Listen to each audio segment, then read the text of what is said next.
nous allons un peu avancer. Je crois que nous n'allons pas pouvoir l'achever eu égard au temps, une partie qui nous reste. Donc, nous avions abordé le thème sur un esprit de service. Un esprit de service.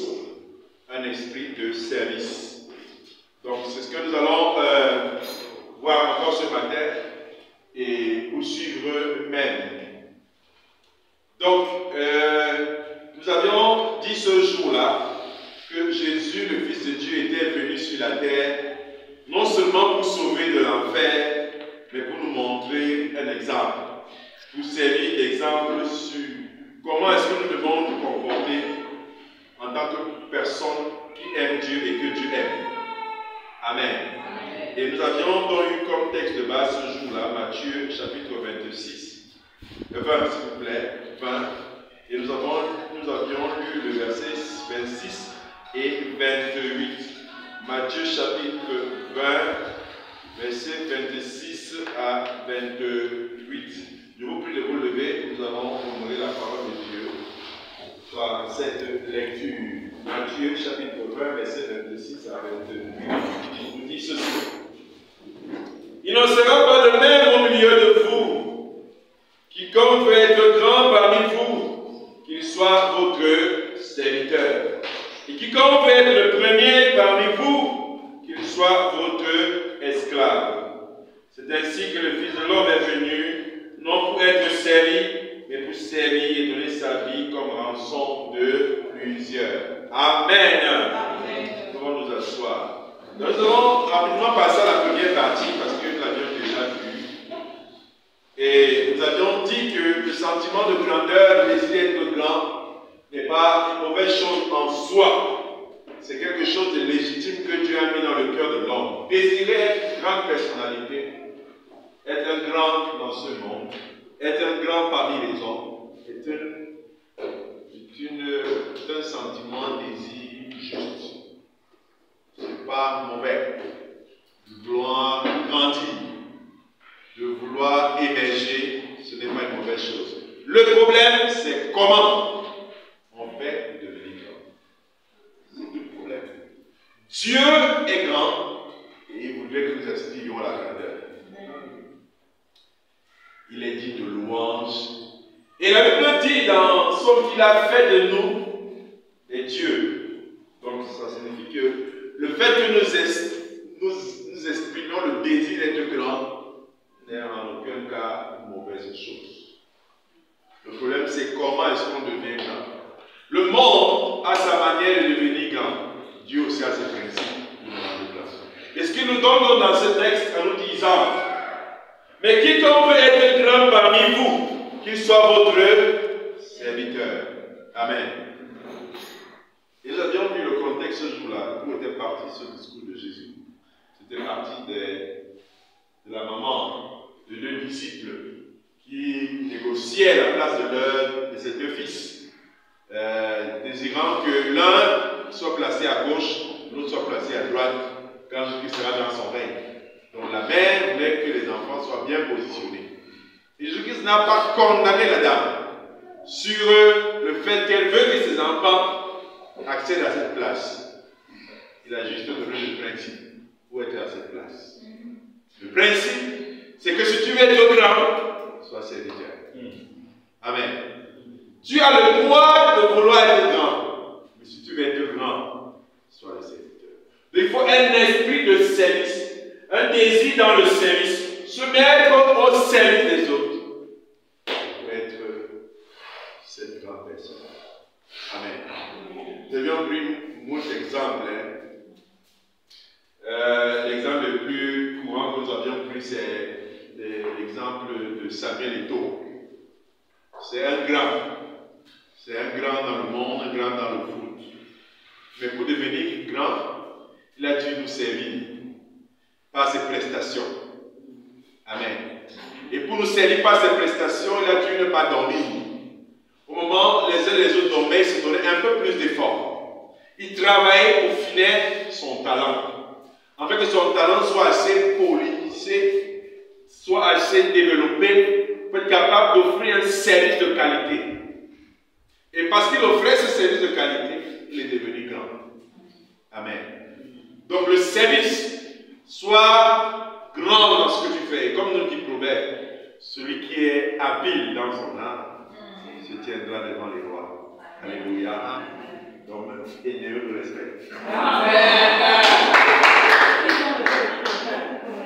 Donc, celui qui est habile dans son art se tiendra devant les rois. Donc, si tu veux être grand, c'est légitime. Travaille ton art. Travaille ton service. Le plus de personnes tu vas servir, plus de personnes vont te rendre grand. Si ton service se limite dans cette salle, c'est ceux-ci qui seront servis. Si ton service s'étend, tu serviras plus grand nombre de personnes et ils vont te rendre pareil. Amen. Donc développe ton art, développe ton talent, tu seras grand. Il dit celui qui veut être le premier parmi vous, qu'il soit esclave. Comment un esclave? Je l'ai toujours pris dans le cadre des jeux de foot. Il fait froid, sous les degrés assez bas de la neige. Un petit Africain se lève à 5 h du matin, 4 h du matin pour courir. Il a le ballon pendant que les spectateurs dorment. Ils jouent, ils dribblent, ils s'entraînent. Ils vont payer. Ils vont s'asseoir dans le stade pour le voir. Et demain, ils veulent être son ami. Mais le gars, dans la souffrance de la neige, s'entraînait. Quand toi, tu dormais. Et on leur interdit de boire du vin. Ils doivent se priver de ces liqueurs qui font plaisir aux papilles. On les interdit de se retrouver en boîte de nuit pour aller danser alors qu'ils préparent une compétition. Il y a un ensemble de privations. Esclave de son âme. Mais pour être le premier. Alléluia. C'est la condition, sine qua non. C'est la condition pour être le premier. Alléluia. Donc être premier, c'est légitime. Être grand, c'est légitime. Mais comment? Alléluia. Nous avons donc dit que Jésus-Christ est venu pour servir. Et le mot servir venait de diakaneo, qui signifiait servir, assister, aider, service, accomplir des soins, ou encore être soumis. Amen. Donc dans servir, il y a la notion de soumission. Et en lisant les évangiles, nous découvrons que Jésus-Christ était disponible de jour comme de nuit. Amen. Amen. La notion de disponibilité. Si vous n'êtes pas disponible, parce que c'est la bonne étape avant d'être une action. Amen. Si tu n'es pas disponible, prêt à aider, prêt à mettre quelque chose au service des autres, il te sera difficile d'être grand. Et tu ne pourras pas servir. Disponibilité. Et quand on dit disponibilité, on voit même promptitude à l'action. Si tu n'as pas cette disposition d'esprit, il te sera difficile d'être grand. Alléluia. Nicodème est venu voir Jésus de nuit. Il a résolu son problème, il l'a accueilli. Amen. Il a venu nous dire que même Dieu, il ne sommeille, il ne dort. Alléluia. Donc il est disponible. Tu pries la nuit, il est là. Tu pries en journée, il est là. Tu pries à midi, il est là. Disponible. Jésus s'est déplacé, par exemple, pour délivrer ce démoniaque qui vivait dans la montagne. Jésus fréquentait plusieurs pauvres de sa génération. Il fréquentait plusieurs pécheurs. Il a osé prendre le linge d'un esclave pour laver les pieds de ses disciples. À la grande surprise de tout cela. Ils étaient surpris. Pierre a dit, non Seigneur, ne lave pas mes pieds. Non Seigneur, que aussi grand que tu es, vraiment tu ne vas pas descendre jusqu'à faire ça. C'est quand même un peu trop, Jésus. Un peu trop d'humilité. Il a dit, laisse faire. Alléluia. On le voit dans Jean 13, verset 15. Jean 13, verset 15. Il nous dit ceci. Si vous savez ces choses, vous êtes heureux. Pour vous que vous les pratiquez. Amen. Malheureusement, dans ce texte de lavage des pieds, ce que les gens ont retenu, c'est l'acte physique de laver les pieds. Jésus-Christ vient pour nous enseigner le nettoyage des pieds.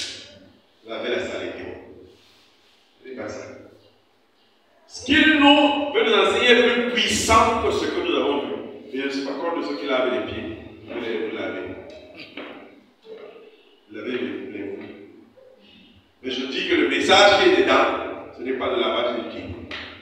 Il est plus puissant derrière le message. C'est cette capacité à descendre pour se mettre au service des autres. Il dit, si vous savez ça, vous êtes les plus heureux. Pourquoi heureux? Parce que vous avez découvert un secret qui va vous rendre heureux.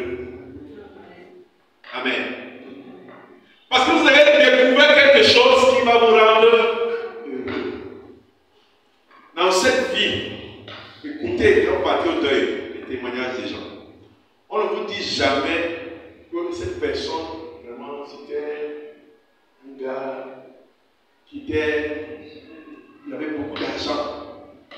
Comme vous voyez là, ce monsieur avait investi dans les champs de cacao, dans les voitures, et il avait beaucoup de femmes et de petits dehors.